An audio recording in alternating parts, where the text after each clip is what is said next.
tell me, how do we build a connected parent-child relationship? Well, I mean, I think it's going to be different for every family.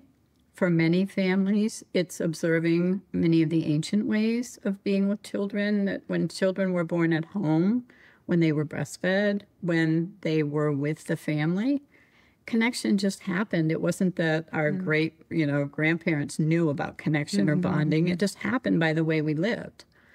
But now all of that's very different. Most babies are born in hospital. Most babies are not breastfed. Many go into care at very early ages. And so all of those ways that we parent in our culture today create separation instead of connection. Wow. And so I thought we have to figure out, we're not going to change the way we live, but how can we live in this modern way and preserve connection and be intentional about it? Yeah. And so that's really what I focused on in connection parenting, is how can we do this now? And originally it was a 6-week course that I taught, and parents were saying to me, this is too hard. I can't do this. And I thought, why are they saying this? And then it dawned on me, because they're trying to do it alone. Oof. And parenting never used to be, was never intended to be a 1 or 2 person job. No, it wasn't. We need a community. We need a village. And so I added the 7th chapter of the 7th class on the needs of parents. How do we get what we need so that we can meet their needs? Because if we don't, we can't. And that's why people were finding it so challenging to do those things that I talk about in the book. This is how we build connection every day. Yeah. Yeah.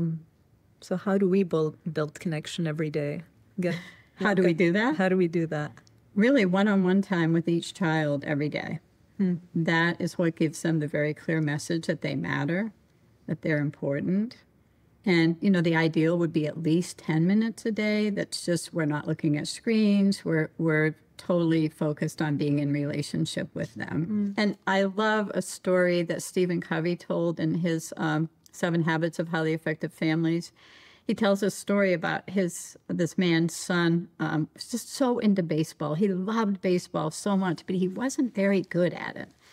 And this one summer, he took his son and they went across country and they visited like every baseball stadium in the country.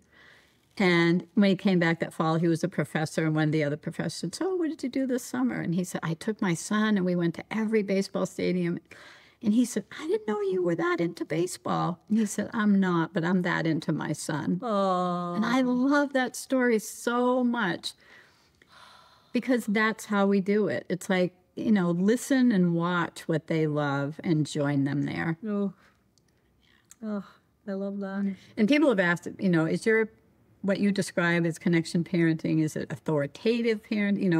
They want to put a label on it. And if I had to put a label on it, I would call it relationship parenting, because that's really the bottom line of what it's about, is being in relationship with our children, not in power over them. And so spending that time. So if you have 5 children and you're trying to spend 10 minutes a day with each other, that's 50 minutes a day. Yeah. So maybe it'll only be 5 minutes. But it's making that priority, that every single day you spend some one-on-one time with them, minimum. 5 minutes. Yeah. And for a lot of parents, that might be the story at bedtime, or, you find little pockets of time that when the older children are in school, you spend it with the toddlers. It's a constant juggle every day to make that happen. It's not easy, but you need support to do it, so that, you can take, I always say 10 minutes a day and a date every week.